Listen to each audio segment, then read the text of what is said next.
اب دیکھیے جہاں تک ابن عربی کا تعلق ہے، ہمارے ہاں یہ دو اپوزٹ پولز ملتے ہیں بزرگوں میں. ایک انتہا پر ابن تیمیہ ہے رحمۃ اللہ علیہ، جن کے بارے میں نے آپ کو بتایا کہ انہوں نے اس طرح سمجھا ہے، اس طرح اترتا ہے اللہ جیسے میں یہ ممبر سے اتر رہا ہوں، یہ زیادتی ہے. لیکن بہرحال ایک فکر ہے، ایک سوچ ہے. قرآن اور حدیث کے بہت بڑے عالم تھے، بہت بڑے عالم، بہت بڑے عالم. دوسری انتہا پر ابن عربی ہیں جن کا فلسفہ میں نے آپ کو بتایا. تمام صوفیاء ابن عربی کو شیخ اکبر کہتے ہیں، الشیخ الاکبر، اور صرف الشیخ کہیں گے، دی شیخ، تو اس سے مراد ابن عربی ہوگا. اور ابن تیمیہ انہیں کہتے ہیں زندیق، ملحد. یہ دو انتہائیں ہیں. ہمارے ہاں جو عام طور پر اہل حدیث حضرات ہیں وہ ابن تیمیہ کے فالوورز ہیں ان عقائد میں. ان کے ہاں تصور کیا ہے؟ اللہ تعالی ہر جگہ اگر ہے تو صفاتی اعتبار سے، ذاتی اعتبار سے نہیں. وہ تو اپنی جگہ عرش پر ہے، ساتویں آسمان کے اوپر عرش ہے، عرش کے اوپر کرسی ہے، کرسی پر وہ ہے. اب اس میں ایک طرح کی تجسیم بھی آ گئی، محدودیت بھی آ گئی. اس کائنات میں تو اللہ ہے ہی نہیں، تو پھر اللہ محدود ہو گیا نا، وہ تو کسی خاص جگہ پر ہو گیا نا. ایک تصور یہ ہے. اور عام آدمی یہ بھی سمجھے تو ٹھیک ہے، اسے یہ معلوم رہے کہ اللہ ہی رازق ہے، اللہ ہی خالق ہے، اللہ ہی مصیبت سے نجات دلانے والا ہے، اللہ ہی مشکل کشا ہے، اللہ ہی حاجت روا ہے، اللہ ہی، یہ بس اسے معلوم ہو، توحید مکمل ہو گئی. لیکن فلسفہ کچھ اور شے ہے، فلسفہ کچھ اور سوالات پیدا کرتا ہے. جیسے میں نے کہا ہے صفات ذات حق، حق سے جدا یا عین ذات. اب یہ فلسفہ ہے. صفات باری تعالی اگر قدیم ہے صفات تو یہ غصہ، یہ تو قدیم نہیں ہو سکتا. غصہ تو کسی کام پر آیا، خوشی تو کسی کام پر ہوئی، یہ قدیم کیسے ہوگا؟ تو عین یا غیر، لا عین ولا غیر. اور جس کی میں تعبیر کرتا ہوں کہ من وجہ عین ذات ومن وجہ آخر غیر ذات. اب اس سلسلے میں علامہ اقبال نے جو بات کہی ہے، جو پروفیسر یوسف سلیم چشتی مرحوم نے مجھے بتایا تھا کہ انتقال سے صرف 3 ماہ قبل یہ اشعار کہے. وحدت الوجود کے، پینتھیزم کے، دونوں کے شدید مخالف تھے علامہ اقبال شروع میں.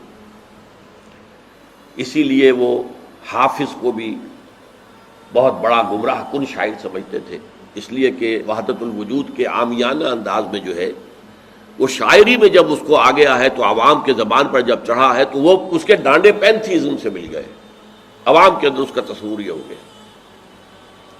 لیکن آخر میں انہیں بھی آنا پڑا ہے. تو اے ناداں دل آگاہ دریاب، اے نادان وہ دل تلاش کر جو آگاہ ہو، ہر چیز سے واقف ہو.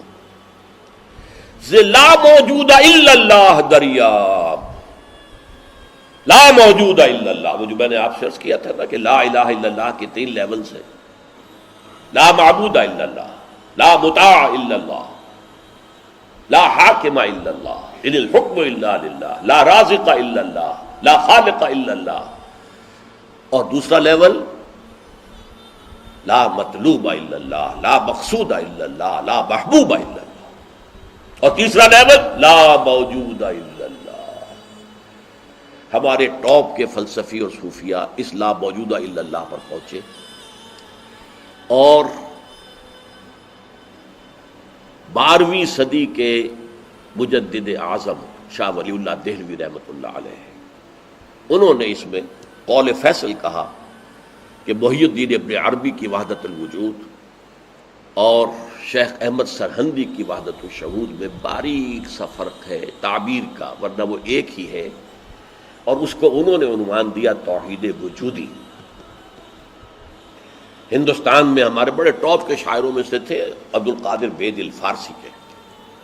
اس وقت تک ابھی اردو کا وجود ہی نہیں تھا، اردو تھی نہیں ہندوستان میں اس وقت. تو شیخ عبد القادر بیدل جو ہیں وہ وحدت الوجود کے بہت بڑے قائد تھے. اور ان کی عظمت کا عالم یہ ہے کہ غالب کہتا ہے طرز بے دل میں ریختہ لکھنا اسد اللہ خان قیامت ہے، کہ بے دل کے انداز میں اردو میں شاعری کرتا، ان تو فارسی میں کی، اردو کو ریختہ کہتے تھے پہلے، یہ نئی زبان جو بنی تھی ریختہ، طرز بے دل میں ریختہ لکھنا اسد اللہ خان قیامت ہے۔ لیکن وہ اسد اللہ خان بھی یہ کہتے ہیں جارو بلا بیار کہ این شرک فی الوجود باگرد فرش سینہ بایواں برابر است۔ دیکھو اگر تمہارے سینے کے اندر شرک فی الوجود شامل ہے، یہ بھی ہے وہ بھی ہے یہ بھی ہے وہ بھی ہے، وجود متعدد ہے، خدا کا وجود علیحدہ ہے، ہمارا وجود علیحدہ ہے، تو یہ گرد کے مانند ہے جو تمہارے سینے کے ایوان پر جو تخت بچھا ہوا تھا اس کے اوپر گرد پڑ گئی ہے۔ اس گرد کو جاروب لا، لا موجود ہے الا اللہ، جاروب لا کی جھاڑو سے لا کر صاف کر دو، جاروب لا بیار کہ یہ شرک فی الوجود، وجود دو مان لیے تو شرک ہو گیا، وجود ایک ہی ہے، البتہ جب تعین ہو گئی کسی شے کی وہ وجود مختلف ہے، ذات باری سے علیحدہ۔ بہرحال یہ مباحث ہیں اس آیت مبارکہ سے متعلق، اور میں نے آپ کے سامنے ساری بات رکھ دی۔ نہ میں کسی کا مبلغ ہوں، نہ یہ دینی مسئلہ ہے، یہ فلسفے کا مسئلہ ہے۔ اب فلسفے میں بہت سے مسائل ایسے پیدا ہو گئے، سائنس کے مسائل ہیں کہ جو کتاب و سنت یا کم سے کم حدیث کی بعض چیزوں سے ٹکراتے ہیں، اب اس میں آدمی غور کرے گا، سوچے گا۔ اسی طریقے سے یہ فلسفے کے مسائل ہیں جو ہمیشہ سے جن پر کام ہو رہا ہے، لیکن یہ دین جو ہے وہ شریعت اور طریقت کا نام ہے، حقیقت کو چھوڑ دو، حقیقت جو ہے بس ہے۔ تم سورج مکھی کے پھول بن جاؤ، تمہاری توجہ ہر وقت اپنی اس ذات جو جس نے تمہیں پیدا کیا ہے، حقیقت تو وہی ہے، لیکن سورج مکھی کے پھول بن جاؤ۔ لیکن اسے آپ غلط کہیں، مجھے کوئی اعتراض نہیں، لیکن یہ کہ ایک شخصیت کو میں ایسے سے واقف ہوں جو اہل حدیث بھی کٹر تھے اور صوفی بھی بڑے تھے۔ یہ جو ہمارے ہاں مشہور ہے غزنوی خاندان، مولانا عبداللہ غزنوی آئے تھے اور وہ اپنے تصوف کی بعض آراء کی وجہ سے اور بعض اپنی اہل حدیثیت کی آراء کی وجہ سے افغانستان سے نکال دیے گئے تھے، غزنی سے نکال دیے گئے، تو امرتسر میں آ کر آباد ہوئے۔ ان کی اولاد ہے یہ غزنوی خاندان، ان میں مولانا داؤد غزنوی رحمۃ اللہ علیہ سے میرا بڑا قرب رہا ہے۔ ان کے پھر بیٹے تھے ابو بکر غزنوی، وہ معروف ہیں، کافی لوگ ان سے واقف ہوں گے۔ داؤد غزنوی رحمۃ اللہ علیہ یہ دو متضاد چیزوں کا مجموعہ تھے، تصوف بھی اور اہل حدیثیت بھی۔ عام طور پر اہل حدیث کی ساری توجہ ظاہر پر رہتی ہے، وہ باطن میں جھانکتے ہی نہیں، اندر نہیں جاتے، فلسفے سے کوئی تعلق نہیں،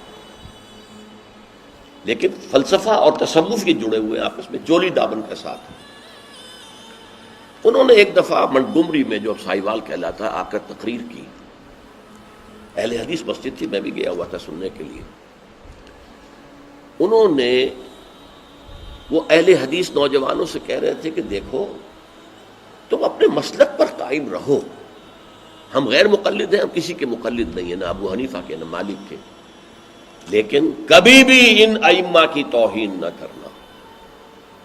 یہ ہمارے عام نوجوان جو کہتے ہیں ابو حنیفہ کو کیا پتا تھا، ابو حنیفہ کے پاس تو علم ہی نہیں تھا، ابو حنیفہ تو جو ہے علم حدیث میں کورے، یہ توہین کے الفاظ کبھی استعمال نہ کریں۔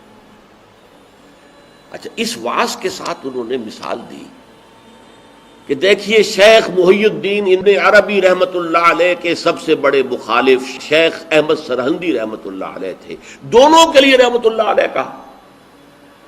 میں حیران ہو گیا، یہ وہابی آدمی، کٹر وہابی اہل حدیث، اور یہ شیخ ابن عربی رحمۃ اللہ علیہ کہہ رہا۔ خیر میرے دل پر بھی اثر ہوا کہ بڑی وسعت ہے ان کے فکر و نظر میں۔ میری اہلیہ کے چچا تھے، ان کے ایک بیٹے، سب سے چھوٹے بیٹے یہاں مجمع میں موجود بھی ہیں، شیخ فضل الرحمان مرحوم۔ ان کے بہت گہرے تعلقات تھے یہ جو خاندان غزنوی خاندان سے. انہوں نے شام کو کھانے پر بلایا، مجھے بھی بلا لیا، میں ان کا داماد ہی تھا نا. تو وہاں میں نے کہا کہ حضرت آپ نے شیخ ابن عربی کے ساتھ رحمت اللہ علیہ کے الفاظ استعمال کیے، جبکہ ابن تیمیہ نے کوئی شرعی گالی چھوڑی نہیں ان کے لیے. زندیق، ملحد، اور آپ اہل حدیث ہیں، یہ کیسے ہوا؟ میں ان کی عظمت کا قائل ہو گیا، ان کی آنکھوں میں آنسو آ گیا. کہنے لگے ڈاکٹر صاحب یہ دونوں ہمارے بزرگ ہیں، ہم خرد ہیں، آپس کے اختلافات وہ جانے، ہم چھوٹے ہیں، خرد ہیں، خرد رہنے ہی میں عافیت سمجھتے ہیں، ہمارے لیے دونوں محترم ہیں. اور مسجد میں انہوں نے ایک مثال بیان کی تھی کہ شیخ احمد سرہندی رحمۃ اللہ علیہ نے شیخ ابن عربی کے بارے میں اپنے مکتوبات میں لکھا ہے، ما ذل بردار خان ایشانم لیکن چکنم معاملہ صفات باری تعالی است، کہ ہم شیخ ابن عربی کے دسترخوان کے جھوٹے ٹکڑے کھانے والوں میں سے ہیں. کون کہہ رہا ہے؟ مجدد الفسانی کہہ رہا ہے. ما ذل بردار خان ایشانم، ان کے دسترخوان کے سوکھے جوڑے ہوئے جھوٹے ٹکڑے کھانے والوں میں سے ہم ہیں. لیکن چکنم، لیکن کیا کریں، معاملہ سے بات باری تعالیٰ، یہ باری تعالیٰ کی صفات کا معاملہ ہے، ہمیں اختلاف کرنا پڑ رہا ہے، اختلاف ہم کر رہے ہیں، لیکن ہم ان کے دسترخوان کے جھوٹے ٹکڑے کھانے والے. یہ کہہ رہے ہیں شیخ احمد سرہندی رحمۃ اللہ علیہ، جن کے بارے میں مشہور ہے کہ ابن عربی کا یا تو مخالف اول ابن تیمیہ رحمۃ اللہ علیہ، اور یا پھر مخالف دوم جس نے جوابی فلسفہ پیدا کیا وہ شیخ احمد سرہندی رحمۃ اللہ علیہ. تو یہ ہے کہ ان چیزوں کے بارے میں اپنے سینوں کو وسعت دیجیے. آپ ابن عربی کی بات کو چھوڑ دیجیے، پھینک دیجیے، لیکن توہین نہ کیجیے، اس کو خام خواہ کفر سے تعبیر نہ کیجیے. یہ چیزیں جو ہیں، اور پھر ہمارے سارے صوفیہ جو اس کے قائل ہیں، پھر ان سے بدزنی ہو گئی. میں صرف اس لیے کہ وہ بدزنی اور دلی نفرت کا معاملہ ختم ہو جائے، میں یہ ساری بحث اس لیے کیا کرتا ہوں، ورنہ میرے عام دروس میں ان مسائل پر گفتگو نہیں ہوتی. بڑے گہرے مسائل ہیں اور ان کا سمجھنا عام لوگوں کے لیے ممکن بھی نہیں ہے، بلکہ عام آدمی کے، یہ جس کو کہتے ہیں نا ہوشدار کے رہ بردب تیغست قدم را، ہوشیار رہ جاؤ، یہ تم جو چل رہے ہو یہ تلوار کی دھار کی طرح کا راستہ ہے، کاٹ کے رکھ دے گا تمہیں. جیسے ہم کہتے ہیں پل صراط جو ہے وہ بال سے زیادہ باریک ہوگا اور تلوار کی دھار سے زیادہ تیز ہوگا، جس پر سے گزرنا ہے قیامت میں. یہ کہاوت ہے. هي الحلقات تحفظني بآيات من القرآن، هي الحلقات تملأني بحب المصطفى.